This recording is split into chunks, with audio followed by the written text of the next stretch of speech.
बारस अनुपेक्षा का स्वाध्याय हम सभी कर रहे हैं। आचार्य कुंद कुंद स्वामी द्वारा विरचित। नविदूढ़ सव्व सिद्धे जाणोत्तम खवीद दीह संसारे। दस दस दो दो वजने दस दो अणुपेहणम वोचे। नमो अरिहंताणम नमो सिद्धाणम नमो आयर्याणम नमो उवज्जायाणम नमो लोये सवसाहुणम। पंच परमेष्ठी भगवान की जय। अगले 45 मिनट के लिए सभी प्रकार के पापों का त्याग करके सभी नववर्ण मुखर मंत्र पढ़ें।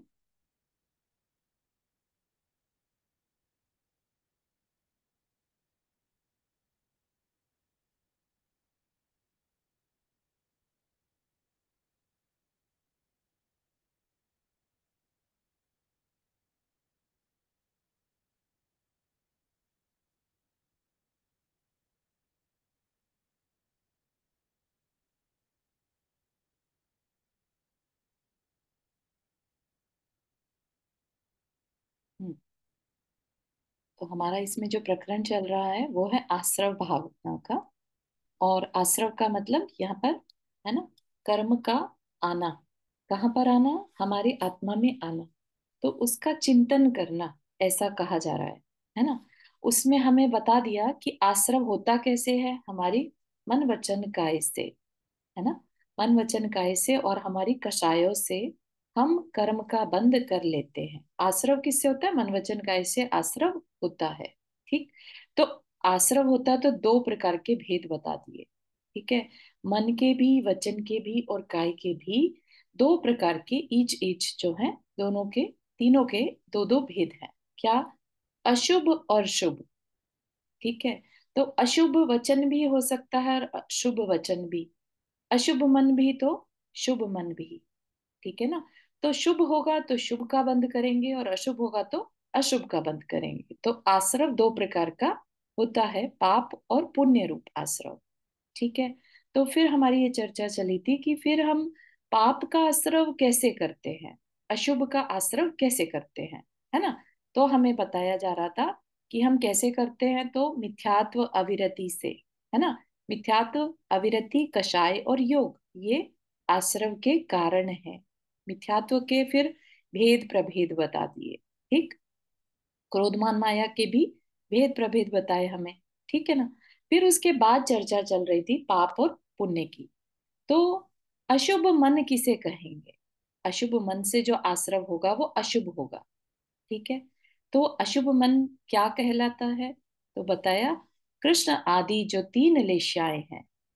ठीक है। कृष्ण आदि लेश्या मतलब हमारी सोच बहुत नेगेटिव है, बहुत कषाय से भरी है। ठीक है ना। कि किसी का बस मर्डर ही कर दे। ठीक है ना। किसी की लूट ऐसे मचा दे कि सब कुछ खत्म कर दे। इस तरह की अगर हमारे मन में विचार चल रहे हैं। ठीक है। मन की बात कर रहे हैं अभी, काय की अभी बात नहीं कर रहे। इंद्रिय जन्य सुखों में लालसा बहुत तेज, या फिर ईर्ष्या और विषाद के भाव। ठीक है। तो ये सब क्या है? अशुभ मन, यानी अशुभ थॉट्स है। भले ही हम किसी को कुछ कहें ना। ठीक है। अंदर ही अंदर हमारे बहुत ज्यादा लग्जरीज पाने की चल रही है मन में कि मुझे भी मिल जाए, मुझे मिल जाए, है ना। सारा अपना टाइम किस में जा रहा है? संसार के सुखों को पाने में। ठीक है ना। तो वो क्या है? अशुभ मन बताया जा रहा है। तो अपने को थोड़ी पहचान होगी, तभी हम चिंतन में थॉट्स को रिकॉग्नाइज कर पाएंगे कि अभी मेरे अशुभ मन वाले थॉट्स चल रहे हैं या शुभ मन वाले। आगे चल के शुभ मन भी बताया जाएगा। ठीक है। फिर अब हमारा अगला चिंतन जो दिया जा रहा है वो भी अशुभ मन का है। क्या कह रहे हैं? रागो दोषो मोहो हासादि लोक कसाय परिणामो स्थूलो वा सुहुमो वा असुमणोति यजिणा वेन्ति। तो यहाँ पर क्या हमें बताया जा रहा है? अशुभ मन के और कारण बताए जा रहे हैं। ठीक है। तो क्या है अशुभ मन? जिसमें राग, रागो दोषो मोह, राग द्वेष और मोह, ये परिणाम हो। और कैसे परिणाम हो? हास्य, हास्य है ना, हास्य आदि णो, णो मतलब नौ, कसाय कषाय के परिणाम, हास्य आदिक नौ कषाय रूप परिणाम। तो हास्य आदिक का मतलब होता है, देखो कषाय वैसे तो कहने में क्या आती है, क्रोध मान माया लोभ, है ना, लेकिन उसके साथ साथ कुछ कषाय ऐसी भी होती हैं जो पूरी तरह से कषाय तो नहीं कहलाती है, लेकिन उसमें कारण बन जाती हैं। ठीक है, उनको हम नौ कषाय कहते हैं। जैसे हास्य रति अरति, शोक भय जुगुप्सा, स्त्रीवेद पुरुषवेद और नपुंसक वेद। ठीक है, ये खुद अपने आप में कषाय नहीं है, इसलिए इनको क्या कहते हैं, अकषाय या नौ कषाय। ये सिर्फ निमित्त बनती हैं। फॉर एग्जाम्पल, सबने सुना है वो द्रौपदी का प्रकरण है ना महाभारत में, जिसमें वो दुर्योधन के ऊपर हंस देती है, अंधे की औलाद अंधी ऐसा कुछ कहती है, अंधे का पुत्र अंधा, है ना।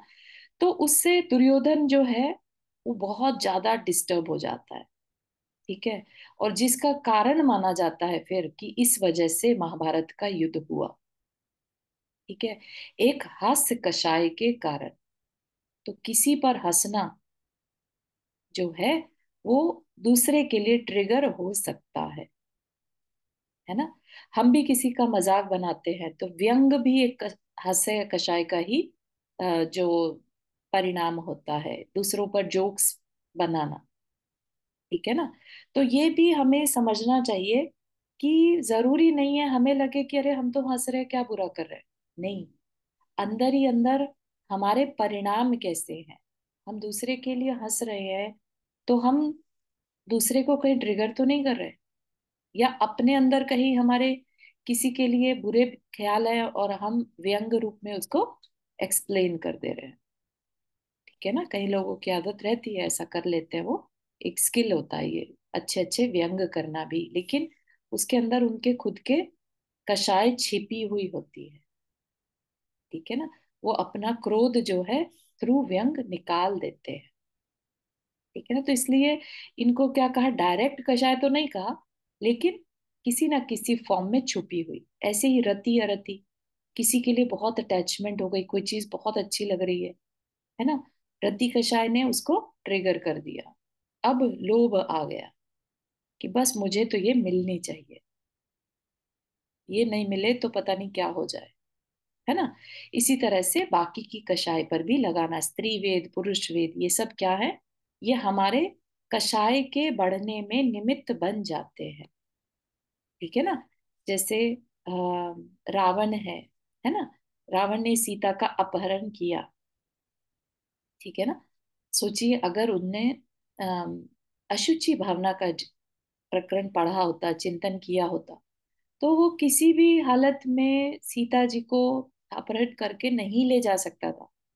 क्योंकि ये शरीर के लिए अट्रैक्शन किसको होगा, जो बहुत ज्यादा इंद्रिय विषयों में रचा पचा होगा, है ना, या जिसके अंदर बहुत तीव्र अहंकार होगा कि इसने मुझे मना कैसे कर दिया। रामायण का युद्ध भी इसीलिए हुआ, है ना, कि सीता मेरे को हाँ क्यों नहीं कर रही है, मैं इतना सुंदर बलशाली राजा, जिसके लिए कि जगह जगह की रानियां राजकुमारियां परेशान रहती थी कि मुझसे शादी कर ले किसी तरह, और ये मना कर रही है, किस तरह की स्त्री है ना। तो अहंकार आ गया था कि मैं इसे मनवा के छोड़ूंगा, बिना मना हामी भरवाए तो मैं इसे जाने नहीं दूंगा। ठीक है ना, तो इस तरह के भावों का कारण बन जाती हैं ये नौकशाएं। तो ये अशुभ मन के परिणाम है। बात समझ में आ रही है। मोह तो है ही, मिथ्यात्व के परिणाम जो हैं, भले ही हमें वो इतने डीप रूटेड होते हैं कि हमें पता ही नहीं चलता कि हमारे वो परिणाम चल रहे हैं।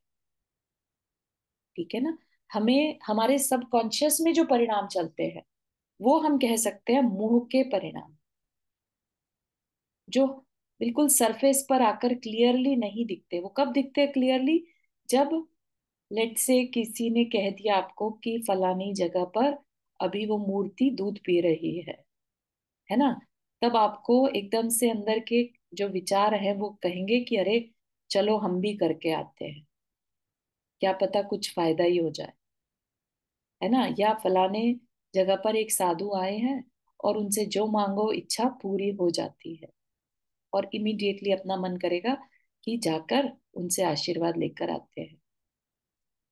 तब हमें पता चलता है कि हमारे अंदर मोह की ग्रंथियां कितनी स्ट्रांग है ना। अगर हमें विश्वास हो अपने कर्मों पर, अपने जिनेंद्र देव पर, कि मैं उनके अलावा किसी और की भक्ति कर ही नहीं सकता, किसी और के आगे सिर झुका ही नहीं सकता, इतनी दृढ़ता हमारे अंदर होती, सच्चा श्रद्धा न हो, तो हम मोह ही नहीं कहलाएंगे। ठीक है ना। हमारे अंदर तब मिथ्यात्व नहीं होगा। लेकिन वो इतना सबकॉन्शियस में डीप होता है, हम इतना संसार में डूबे हुए रहते हैं कि किसी तरह से हमारी जो ये जीवन है ना, ये अच्छा निकल जाए। किसने देखा हमारे अंदर क्या चल रहा है, हम क्या कर रहे हैं। चुपचाप अंधेरे में जाके मिलाएंगे ना, कोई देखे ना, ऐसा कुछ करके आ जाएंगे कि बस पता ना चले किसी को, है ना। किस लिए? कि बस जो हमारा ये संसार है, जो हमारी जिंदगी मिली है हमें, ये ठीक से निकलनी चाहिए। ये क्या है? हमारा डीप रूटेड मोह है, जिसमें हम ये नहीं पहचान पा रहे हैं कि ये पर्याय जो मिली है ये बहुत टेम्परेरी है। तो ये 12 अनुपेक्षा पढ़ने पर पता चलता है हमें कि ये टेम्परेरी जो हमारे को पर्याय मिली है, हम उसके लिए किस तरह के कर्म बांधने को रेडी हो रहे हैं। ठीक है ना। तो ये जितने भी हम थॉट प्रोसेस करें, वो किस लिए दिए जा रहे हैं? कि शांत बैठकर अपने अंदर झांक कर देखो कि हम जिस भी डिसीजन को ले रहे हैं उसके पीछे कारण क्या है। ठीक है ना। तो इस तरीके से हमें थोड़ा सा बताया जा रहा है। तो क्या कहा?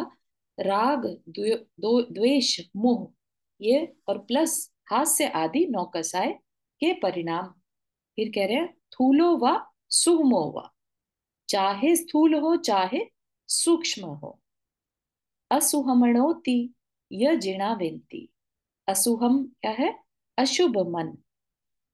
असुह मणो, अशुभ मन, ऐसा जिनेन्द्र देव वेंती जानते हैं। ठीक है। तो स्थूल हो या सूक्ष्म, स्थूल मतलब जो सबको दिखाई दे वो स्थूल कहलाएगा। ठीक है। और जो बहुत डीप अंदर हो, जैसा कि मोह भाव, वो नहीं दिखता, वो सूक्ष्म।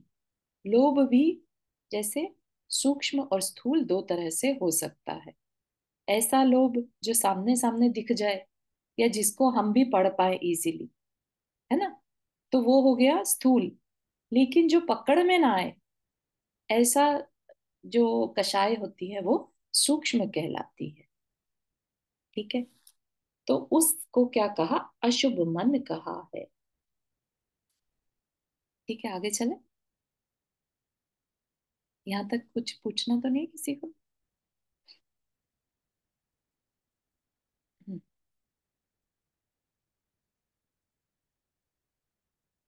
यहाँ पर क्या कह रहे हैं? भक्ति इति राय चोर का, सॉरी, पथि इति राय चोर कहाओ, वयणम वियाण असुहमिति, बंधन छेदन मारण क्रिया, सा असुह का येति। तो यहाँ पर क्या है? भक्त, भक्त मतलब भक्त, इथि मतलब स्त्री, ठीक है, राय मतलब राज, और चोर मतलब चोर, कहाओ कथा। ठीक है।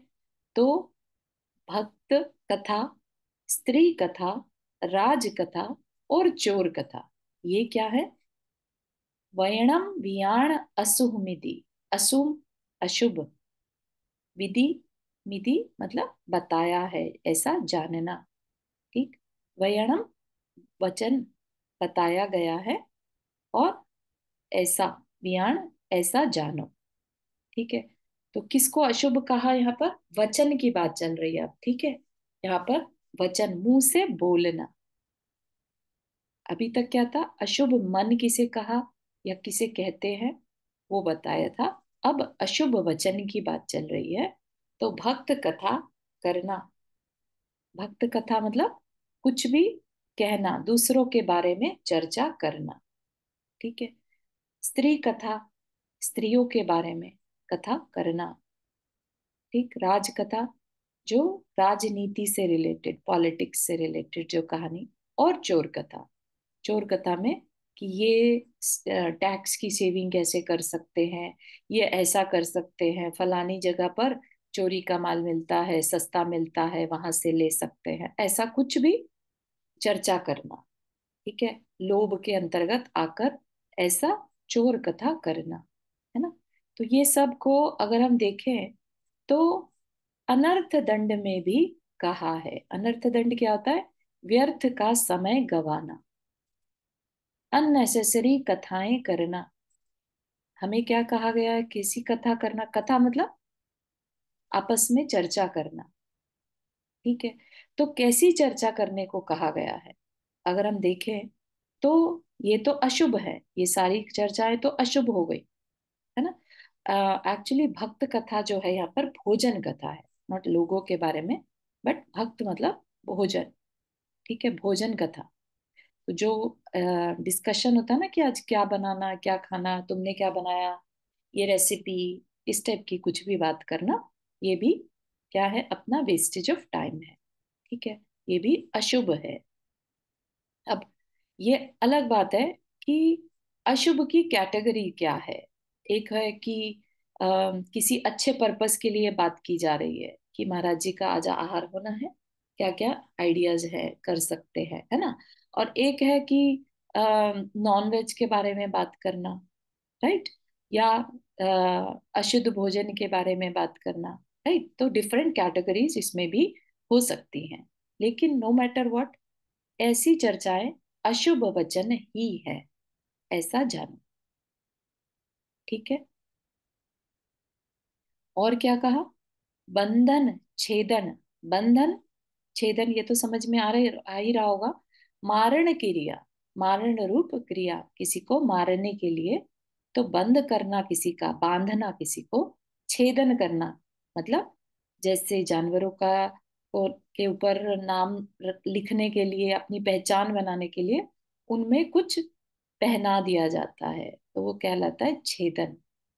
ठीक है, बंधन, उनको बांध दिया जाता है। मारण क्रिया, सा असुह काय थी, वह अशुभ काय की क्रिया है, ये जानना चाहिए। ठीक है, तो अशुभ काय भी बता दिया। तो अब हम अपने मन में विचार करें कि हमने ऐसा कुछ तो नहीं किया।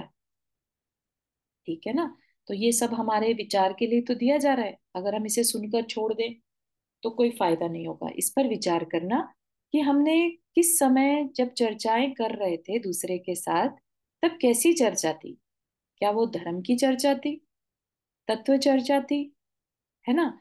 जैसे हम बैठकर किसी के से कोई मीनिंग समझ रहे हैं, राइट, कि ये जो स्तोत्र है या स्तुति है इसका मतलब क्या है, या भगवान कैसे भी, जैसे हम क्वेश्चन रेज करते हैं, राइट, उसको हमने किस में डाल दिया?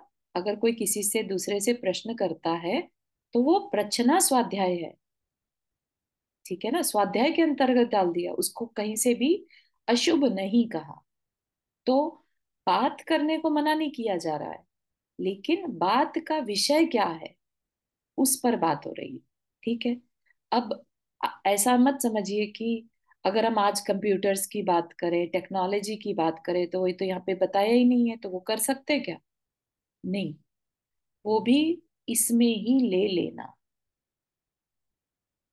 जब भोजन तक की कथा को वेस्ट कहा, है ना, स्त्री कथा को वेस्ट कहा, पॉलिटिक्स की बात को वेस्ट कहा, तो आप सोचिए कि अननेसेसरी टेक्नोलॉजी की बात करना, चर्चा करना भी अशुभ वचन है।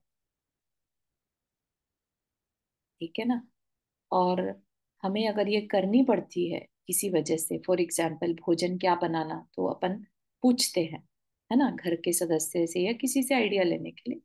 कई बार नहीं मन करता, दिमाग नहीं चल रहा होता, तब भी क्या वह अशुभ है? बिल्कुल अशुभ है। लेकिन हम एज अ गृहस्थ उस अशुभ को बांधते हैं, हम वो क्रियाएं करते हैं जिनसे अशुभ बनता है। तो इसी के लिए फिर हमें प्रतिक्रमण कहा गया। ठीक है ना। और बंधन छेदन मारण तो क्लियरली दिख रहा है कि दूसरे को इससे तकलीफ होती है। ठीक है, तो वो अशुभ हो गया। ऐसे में अगर डॉक्टर करे यही काम तो नहीं, वो अशुभ में नहीं होगा, उसकी इंटेंशन अच्छी है। ठीक है, तो वो बंधन छेदन वो जो करते हैं, ठीक है ना, वो उस उनका इंटेंशन ये नहीं रहता कि मैं इसको अपने कंट्रोल में करूं या इसको तकलीफ पहुंचाऊं। उनका रहता है उसको ठीक करने के लिए कर। ठीक है, आगे चले। ये वचन से कैसे हुआ बंधन छेदन मारण रूप? बंधन से नहीं, ओ वचन से नहीं, वचन वाला ऊपर की लाइन थी। हाँ। पहली लाइन से बताया अशुभ वचन, दूसरी लाइन हाँ, में बताया अशुभ काय। ठीक। शुभ काय से, हाँ अच्छा, काय भी साथ में कर दिया, हाँ। अब आगे चले के बता रहे शुभ मन। ठीक है, शुभ वचन और शुभ काय। ठीक है, मुत्तूर्ण असुह भावम पुहुत्तम निर्वसे सदोतवम वद समीधिशील संजम परिणामम सुहमणम जाने। क्या कह रहे हैं यहाँ पर? असुह भावम, अशुभ भाव। पहले सेकंड लाइन का देख लेते हैं। वद, वद मतलब व्रत, समिधि समिति, सील सील शील, है ना, और संयम संयम रूप, परिणामम परिणाम क्या है, सुमणम शुभ मन के जाने जानना चाहिए। ठीक है, तो अभी तक हमें क्या बोला था, कषाय राग द्वेष रूप परिणाम, है ना, नौ कषाय रूप परिणाम ये क्या है, अशुभ मन जानना चाहिए।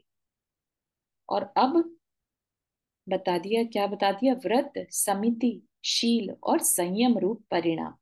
परिणाम का क्या मतलब है, परिणाम मतलब हमारे भाव। तो कैसे भावों को शुभ मन में गिना, व्रत के भाव हो, हम अपने अंदर संयम लाए, हम भगवान के बताए गृहस्थ के लिए जो भाव बताए हैं, नियम बताए हैं उनको फॉलो करें। अणु व्रत बताए हैं, 12 व्रत बताए हैं, है ना, प्रतिमाएं बताई हैं, तो हम उनको फॉलो करने का जब मन भी विचार भी करें ना, तो वह विचार भी शुभ मन है। उस पे पालन ही करने लग जाए तो बात ही क्या है ना। तो यहाँ पर जो मिथ्या दृष्टि रहते हैं, राइट, जो पहले गुण स्थान में है, जिन्होंने व्रत नियम नहीं लिए, तो ऐसा नहीं है कि उनके हमेशा ही अशुभ मन ही चलता है। उसका आंसर अगले लाइन में दिया जा रहा है। लेकिन यहाँ पर क्या है, जो क्लियर कट जो काम व्रती करता है वो क्या है, शुभ मन ही होता है। ठीक है, व्रत लेने का जो मन है, और व्रत ले लेना, और फिर व्रत लेने के बाद भी ऐसा तो है नहीं कि हमारे विचार बंद हो गए, राइट, तो वो विचार जो चलते हैं वह भी शुभ होंगे। ठीक है, फिर समिति, समिति क्या होता है, समिति उठाना रखना चलना देखना, है ना, और निक्षेपण करना, जो व्युत्सर्ग करना मतलब छोड़ना। ठीक, तो बेसिकली जो बहुत अनिवार्य हमारे कार्य होते हैं, ठीक है, जो मुनि महाराज उन चीजों को नहीं रोक सकते, है ना, शुभ मतलब मल मूत्र का विसर्जन उन्हें करना ही होगा, चीजों को उठाना रखना या खुद उठना बैठना, राइट, चलना, तो ये तो उन्हें करना ही पड़ता है। 5 समिति उनके आती है, लेकिन उसमें उनके समिति का क्या मतलब होता है, देखभाल कर करना। तो वो अपनी हर क्रिया को देखभाल कर जब करते हैं, तो क्यों देखभाल रहे हैं, बिना देखे भी कर सकते थे ना, लेकिन नहीं, वो देखभाल कर रहे हैं क्योंकि उनके अंदर अहिंसा का भाव निरंतर बना है, जीवों की करुणा का भाव। तो जब हम समिति का पालन करते हैं तो हमारा मन शुभ ही होता है। ठीक है, फिर है शील। जैजिन चारू, चारू एक बार समिति का दोबारा बताओगे क्या बताया? हाँ, समिति हमने जब पढ़ा था, हम जो अलग से चर्चा कर रहे हैं ना, जैन धर्म और दर्शन, उसमें हम्म। संवर के उसमें पढ़ा था, राइट। इससे अच्छा। हम संवर करते हैं, पाप का संवर करते हैं। ठीक है, हम्म। तो हम हम्म। का आश्रव कर रहे होते हैं, पुण्य का। ठीक है, ओके। तो इसलिए क्योंकि हमने अहिंसा, दया, करुणा के भाव रखे जीवों के लिए, हम देखभाल कर अपनी क्रियाएं कर रहे हैं, तो मन में विचार क्या है? मेरी वजह से किसी जीव को कोई तकलीफ ना हो। ओके। है ना? तो तो ये विचार क्या है? शुभ मन है। तो ये समिति है। हाँ, ये समिति, शुभ मन जो अभी विचार आया वो समिति नहीं है। समिति तो हमारी क्रिया है, अच्छा। चल रहे हैं या हम देखकर बैठ रहे हैं, या हम देखकर उठा रहे हैं या देखकर छोड़ रहे हैं, ओके। ये समिति है। लेकिन इसके पीछे जो भाव है, ठीक है ना, हम ऐसा क्यों कर रहे हैं, ओके। ठीक है ना, तो वो जो भाव है वो शुभ मन है। ओके। ठीक है। Okay, thank you, thank you. ठीक। और फिर शील, शील जैसे कुशील का उल्टा शील, है ना। तो हम ब्रह्मचर्य में के परिणाम रखें, अपनी आत्मा में रहें, तो वो शील आ गया। और संयम, संयम इंद्रिय संयम भी होता है और प्राणी संयम भी होता है। दूसरे के प्राणों का घात हमारे द्वारा ना हो, है ना, या हम हर समय अपने इंद्रियों के सेटिस्फैक्शन में ही ना लगे रहें, तो इंद्रिय संयम। ठीक है ना। तो ऐसे परिणाम जब हो हमारे, तब भी क्या कहा जाएगा? शुभ मन कहा जाएगा। ठीक है। तो फिर पहली लाइन का क्या मतलब है? तो कह रहे हैं मुत्तुणम असुभ भावम, असुभ भाव मतलब अशुभ भाव। ठीक। पूवुत्तम, पूव मतलब पहले, उत्तम वत्तम मतलब कहे हुए। ठीक है। और निर निरवशेष सदो, निरवशेष सदो मतलब कुछ भी शेष नहीं रहा, दवम द्रव। ठीक है। तो जो क्या कह रहे हैं, पहले कहे हुए, जो अभी ऊपर जो बताई बातें, अशुभ भाव और अशुभ द्रव्य, कुछ भी वैसा नहीं करना, और फिर क्या करना? व्रत, समिति, शील और संयम रूप परिणाम हो, तब कहा जाएगा शुभ मन। तो होने को क्या कहने का मतलब है यहाँ पर, कि ऐसा नहीं कि तुमने व्रत ले लिया और भाव हो रहे हैं अशुभ के, नहीं, उसको शुभ मन नहीं कहा जाए।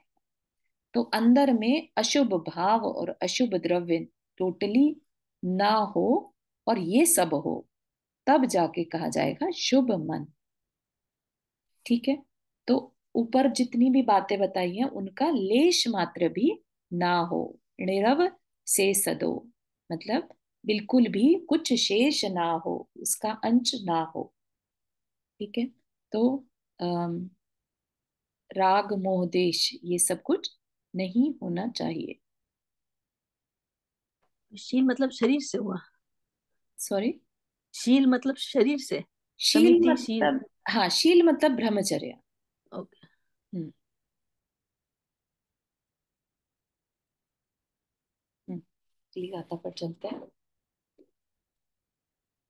संसार छेद, छेद कारण वयणम, सुह वयणमिति जणु जिणु दिठम, जिण देवादि सुपूजा, सुह कायम तिय हवे चेठा। तो क्या कह रहे हैं? संसार छेद कारणम, संसार का छेद करने में कारण, वयणम मतलब वचन, जो क्या है?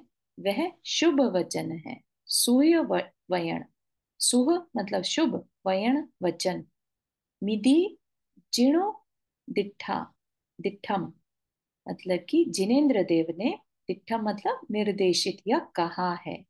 ठीक है। तो क्या कहा है शुभ वचन के बारे में? अभी ऊपर क्या देखा था हमने? शुभ मन, मन के परिणाम। अब कह रहे हैं शुभ वचन क्या कहा जिनेन्द्र देव ने? तो कहा जो वचन संसार का छेद करने में कारण है, वह शुभ वचन है। ठीक है। तो पहले हमें जो बात कही गई थी शुभ वचन अशुभ वचन के बारे में, तो वो क्या थी? भोजन कथा, स्त्री कथा, है ना, राग कथा, चोर कथा, ये सब हमें नहीं करना चाहिए, ये अशुभ वचन है। ठीक है ना। तो उसका ऑपोजिट, कि हमें कुछ कहना तो है, लेकिन वो इस तरह की अमर्यादित चर्चाएं नहीं होनी चाहिए, अनर्थ दंड वाली चर्चाएं नहीं होनी चाहिए। तो इसके अलावा हम जो भी चर्चा करेंगे, वो क्या होगी? वो संसार का छेद करने में कारण होगी। तो संसार का छेद करने में कारण, जैसे कि मनोगुप्ती, वचन गुप्ती, ठीक है, जो बोलना, वो मीठा बोलना, छोटा कम से कम बोलना, हितकारी बोलना, है ना, ऐसे वचन जो है वो संसार का छेद करने में कारण है। क्योंकि जब हम किसी से गॉसिप करते हैं, जो ऊपर अशुभ वचन बोले, वो बेसिकली क्या है? गॉसिप है। ठीक है ना। हम दो लोग बैठ जाएं, कभी दो लोग हों या चार लोग हों, आप नोटिस करिएगा कि सारी कॉन्वर्सेशन जो होती है ना, वो कहीं से भी शुभ नहीं होती। शुभ कब कहलाती है? जब उसमें कहीं ना कहीं तत्व चर्चा आ जाए, या अपने कल्याण की चर्चा आ जाए, मुझे अपने अंदर ये कमी दिखती है, मुझे ठीक करनी है। ठीक है ना। अगर इस तरह की चर्चा है तो ठीक है, उसको शुभ कहा। लेकिन अगर हमारी सिर्फ गॉसिप करने की चर्चा चल रही है, चिट चैट जिसे कहते हैं, वो अगर है, तो वो हमारी अशुभ चर्चा ही कहलाएगी। ठीक है, तो उससे हम जहां तक हो सके बचें। नहीं तो क्या होगा? मन वचन काय की क्रिया से कर्म तो बंध रहा है ना। ठीक है ना। जितना हम चर्चाओं में लगे रहेंगे, निरंतर कर्म का आश्रव हो रहा है, अशुभ कर्म का। क्योंकि हम अपने वचन इंद्रिय, वचन रसना इंद्रिय कह लो, या वचन काय बल कह लो, वचन बल, उसका मिसयूज कर रहे हैं। वो जिस कारण के लिए मिला था, वो वचन हमें संसार का छेद करने के लिए मिले थे, है ना। हम अच्छी बात बोलें, हम कुछ भी क्वेश्चन पूछें अपने हित के लिए, या चर्चा करें तो तत्व चर्चा करें, है ना। जो सम्यक दृष्टि देव होते हैं ना ऊपर में, वो 24/7 और इतने सागरों तक निरंतर तत्व चर्चा करते हैं। आप सोचिए कि विषय कितना है, लेकिन हमारा इंटरेस्ट क्योंकि संसार की तरफ है, तो हमारा मन उसी में लगता है। लेकिन ये हमारी दुर्गति का कारण बन सकता है, अगर हमने समय रहते अपने को नहीं संभाला। ठीक है ना। तो अंदर में गॉसिप में इंटरेस्ट आना, ये हमें देखना होगा कि हमें इंटरेस्ट कितना आ रहा है। ठीक है ना। कई बार आप नोटिस करिएगा, चार लोग बैठे हैं, और अगर चुपचाप बैठे होंगे ना, तो कहेंगे अरे बोर हो रहा है यार, क्या हमें नहीं बात करनी है, ऐसे बैठना है ना। तो कुछ दूसरे की बुराई चालू कर देंगे, दूसरे के बारे में मजाक बनानी शुरू कर देंगे, या और कुछ नहीं तो आजकल तो टीवी या कंप्यूटर या एप्स कोई भी, उसके बारे में चर्चा शुरू कर देंगे। तो बेसिकली एक कंप्लीटली वेस्टेज ऑफ टाइम, है ना। आप सोचिए कि इतनी इंपॉर्टेंट मनुष्य आयु मिली है, इस तरह वेस्ट करने के लिए नहीं मिली है, ऑब्जर्व करने के लिए मिली है कि चल क्या रहा है, संसार का नेचर क्या है, हमारा नेचर क्या है, किस तरह से हम लोग अपने को राग द्वेष में लगाने में इंटरेस्ट रखते हैं। ये भी ऑब्जर्व करना भी एक तरह का चिंतन है। अगर आप चार लोग में बैठकर उन्हें ऑब्जर्व करते हैं, तो भी उसको वेस्ट नहीं कहा जाएगा। वो क्या कहलाएगा? वो शुभ ध्यान कहलाएगा, शुभ कहलाएगा। ठीक है ना। तो इतनी अवेयरनेस अपनी रहनी चाहिए।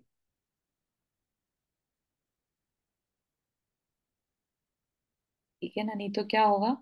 मेरे को ये चीज हमेशा हेल्प करती है, शायद आप लोग को भी करें, कि लेट्स से, अब ये तो नहीं मालूम अगली गति किसको क्या मिलने वाली है, right. I I always assume कि लेट्स से अगर हम, चलो, अपने अच्छे कामों के कारण हमने किसी का दिल नहीं दुखाया या हिंसा नहीं करी, तो हम देव बन गए। ठीक है। देव बनते साथ ही हमारे पास अवधि ज्ञान होगा। अवधि ज्ञान होगा तो हम अवधि ज्ञान लगाएंगे। अवधि ज्ञान से पता चलेगा कि हम कहाँ से आए हैं, है ना, किस तरह की चर्चाएं की हमने। तब हमें पश्चाताप होगा कि थोड़ा और मेहनत कर लेते, तो थोड़ा और अपना कल्याण कर सकते थे।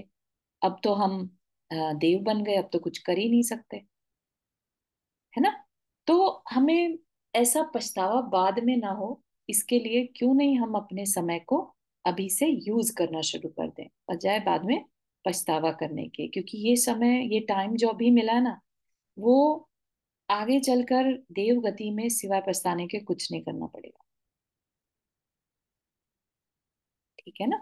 क्योंकि आप ये सोचिए कि जो आचार्य परमेष्ठी थे हमारे, विद्यासागर महाराज जी, उन्होंने जीवन के अंत तक अपने अंदर इतनी दृढ़ता व्रतों के लिए क्यों बनाई रखी होगी? इतनी कठोर साधना क्यों करी होगी? इतना नियमों का पालन, अनुशासित जीवन क्यों जिया होगा? कभी भी समय की उन्होंने वेस्टेज नहीं करी, कभी भी उन्होंने अपने वचनों की वेस्टेज नहीं करी।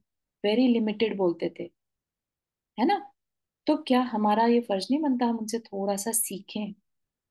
इतनी बड़ी पर्सनालिटी ने अगर कुछ किया तो हम उनसे कुछ सीखें। उन्होंने कुछ देखा होगा कि वाकई में इसी में कल्याण है, जब उन्होंने विश्वास किया जिनेंद्र देव की वाणी पर कि वो कह रहे हैं कि ये अशुभ है, गॉसिप करना, चर्चाएं करना, तो मुझे नहीं करनी। उन्होंने कभी गॉसिप नहीं किया, है ना? और अपन वो ही करते हैं, हम बाकी कुछ करते नहीं। ठीक है ना? तो इस तरह से जो हमारे वचन शुभ कब कहलाएंगे? जो वचन संसार का छेद करने में कारण हो। संसार का छेद करना कोई आसान बात नहीं है। तो इसीलिए अभी मनुष्य भव में हमें ये अपॉर्चुनिटी मिली हुई है इतनी बड़ी कि हम अपने वचनों को कंट्रोल कर सकते हैं, हम अपने मन को कंट्रोल कर सकते हैं और काया को। अगली लाइन में काया के लिए दिया है, क्या कहा? जिण जिण देवादिसु, जिण देव आदि की पूजा क्या है? सुख कायम, शुभ काय की क्रियाएं हैं। ऐसा हवे चेष्टा, चेष्टा, है ना? ऐसी चेष्टा जो है वो क्या है? शुभ काय की चेष्टा है। तो जिनेंद्र देव की पूजा। अब यहाँ पर पूजा का मतलब जरूरी नहीं है कि अष्ट द्रव्य की ही पूजा करनी। उनके गुणों का चिंतन करना, ठीक है, उनके स्तुति गाना, ठीक है, वो भी इसमें इंक्लूड करना। और जिनेंद्र देव आदि कहा तो जो हमारे अम, नव देवता है ना? चाहे वो हमारे गुरु हों, हमारे शास्त्र जी हों, जिन चैत्य चैत्यालय हों, है ना? तो हमें उनकी भी क्या करना? पूजा रूप प्रवृत्ति करना। जो कुछ हमें अच्छा मिल गया, हम उसकी पूजा, उसकी वैल्यू को समझे। ठीक है ना? पूजा का मतलब यहाँ पर सिर्फ अ, जिनवानी जी में से अक्षरों को दोहरा लेना नहीं है। ठीक है, अंदर में वैसे भाव होने से शरीर अपने आप प्रवृत्ति करता है। ठीक है, इसका एक एग्जाम्पल महाराज जी लोग देते हैं। जैसे कि आपके, लेट से आपके आचार्य हैं, है ना, उनका जंगलों से विहार होता था, है ना? ऐसे में लेट से कभी किसी जानवर ने उनके ऊपर अटैक करने की सोची और कोई भील जाति का आकर आपके उन आचार्य को बचा ले। ठीक है, तो आप क्या करेंगे? बिना किसी सोचे इमीडिएटली आप उस भील को नमस्कार करेंगे, धन्यवाद के लिए। ठीक है ना? रुकना देखना नहीं पड़ता इसमें।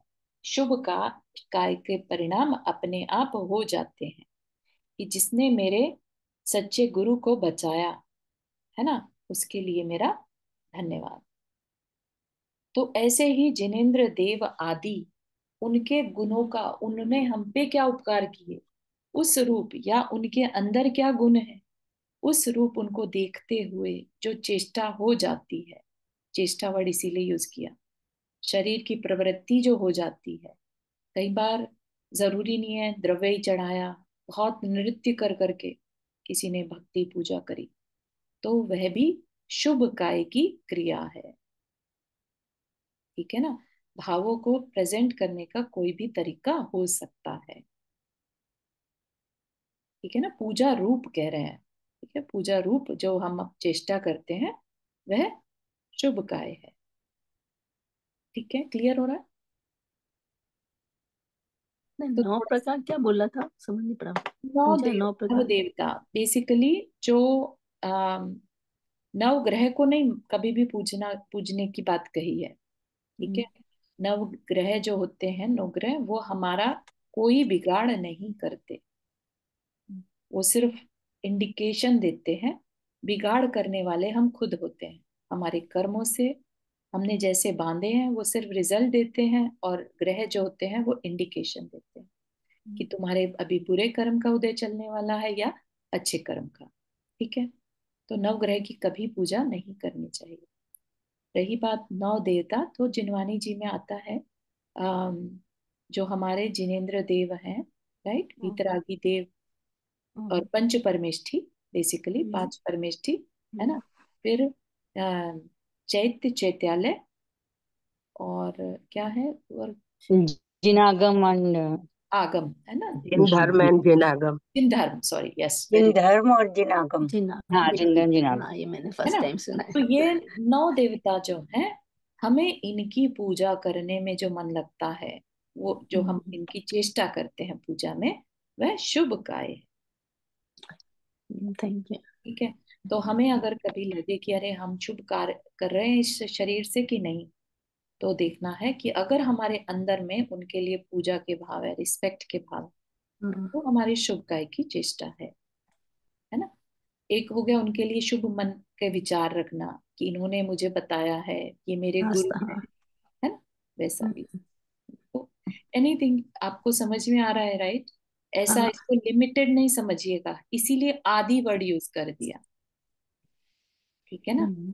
तो अपने को ब्रॉड माइंडेड होकर बात को समझना है कि जो नहीं करने लायक कार्य हैं उनको अशुभ मन कहा, और जो करने लायक है वो शुभ है। ठीक, तो यहाँ पर चैत्र चैत्यालय, चैत्यालय तो मंदिर हो गया, और दूसरा? हाँ, चैत्य होता है Pratima ji. Okay, okay. Sorry, मैं थोड़ा डीप में कुछ सोचने नो पूछने वरीज, लगी आपसे। No worries. Thank you. ठीक है, तो आज के लिए अपन 4 गाथा ही रखेंगे, यहाँ तक कि किसी को कुछ पूछना है। हाँ चारू, मैं एक चीज शेयर करना चाहूंगी इसमें से, तो नहीं मुझे कुछ पूछना। हम्म, करूँ? जी जी जी आंटी। ये मैं समय सागर महाराज जी का सुन रही थी। जी। तो विद्यासागर महाराज जी का तो मैं बहुत कम सुना मैंने, तो उन्होंने बताया कि उनकी विद्यासागर महाराज जी की गुरुदेव करके बताते रहते हैं बात। हम्म तो उन्होंने बताया कि एक बार जैसे जंगल में गए, तो उन्होंने इतने बढ़िया भाव कहे कि समझ नहीं आए कोई लोगों को, लेकिन समझने वाली बात है कि उन्होंने कहा कि पहले के लोग जंगल में रहते थे हम्म और दिनचर्या करते थे, जो ये भगवान वगैरह वो सब। लेकिन हमें रहना पड़ता है, लेकिन हमें दान उसमें आहार के लिए भी जाना पड़ता है। तो हम्म जो चीज उन्होंने कही वो ये कहने की कि उन्होंने कहा कि आहार के लिए जाओ, पर ये ना सोच के जाओ कि हम आहार के लिए जा रहे हैं। हम्म ये सोचो कि हमें जाना है, मन हमारा मतलब जाना पड़ रहा है, पढ़ रहा है, एग्जैक्टली। पड़ रहा है हमें जाने के लिए। हम्म आहार के लिए ये मत सोच के जाओ कि हमें आहार के लिए जाना है। बहुत सुंदर। तो काफी वो डीप चीजें बताते रहते हैं। मैं तो आजकल सुन रही हूँ सुमित सागर महाराज जी, काफी विद्यासागर महाराज जी की बताते रहते हैं बातें बहुत। बिल्कुल बिल्कुल। बहुत अच्छा, थैंक यू फॉर शेयरिंग। कि हमारा मन के विचार हम बदलकर अपने, सिर्फ उनसे सीखने की बात है ना, वो हमें एक तरह से हाँ, सिखा रहे हैं कि हम कैसे अपनी थॉट को चेंज कर सकते हैं, हाँ वही। अपने कर्म मतलब को। पेट भरने के लिए खा रहे हैं, हम खाने को ये समझ के ना खाओ कि खाते रहना है, खाते रहना है। हम्म ये सोच के खाओ कि जीने के लिए खाना है। बिल्कुल सही, बहुत सही। चलिए, और किसी को कुछ यहाँ तक के। हाँ, एक चीज, चैत्यालय अपना तो चैत्यालय आगम, और नौवा कौन सा था? हाँ, ऐसा नहीं है, वही मैं कहना चाह रही हूँ पूर्णिमा जी की, हाँ, आप हाँ, उस पे वो मत होइए, हाँ, स्टेप हाँ। होइए नहीं, कि मैंने कहीं पढ़ा नहीं है इसलिए पूछ रही हाँ हूँ। हाँ हाँ, नो वरीज, जिनेंद्र देव आदि में आप यहाँ पर रखिए, जो हमारे हाँ। देव शास्त्र गुरु हैं। हम्म। ठीक है, उसमें ही सब हम्म। कुछ आ जाता है। अच्छा, हाँ, ठीक ठीक ठीक, थैंक यू, देखिए। समझ आ गया। नहीं, इसमें हाँ देव, ऐसा ना ये मंदिर आ गए ना एक जैसे कृत्रिम कृत्रिम मंदिर है। हम्म पूनम जी को बता रही हूँ, चारू को तो बताओ। कि मेरे जैसे को नहीं मंदिर पता। जो होते हैं कि एक बनाए हुए और एक बिना बनाए हाँ हुए, हाँ या हाँ जैसे हाँ। नंदीश्वर जी वगैरह, हाँ नंदीश्वरम ऐसे ही जैसे चैत्याल है। चैत्य के चैत्य जो है, जो मंदिर है हाँ जहाँ भगवान विराजमान है, हाँ वो तो समझ चैत्याल है तो समझ चैत्याल ऐसे समझ दो गया। चीजें हैं ये। Right right right. तो वही चारू का कहना है कि देव शास्त्र को समझ लो कि हाँ, आई बिल्कुल थिंक वो सिंपल रखते हैं तो हाँ आपको समझ में हाँ आना। ठीक ठीक हाँ, ठीक। ठीक। चलिए, जिनवानी स्तुति। जावानी के ज्ञान से सूझे लोकालोक, सोवाणी मस्तक धरो सदा तेत दो। ये जिनवाणी भारती तो ही जपो दिन रैन, जो तेरा शरणावै सो पावे सुख चैन। पापा नमः करना।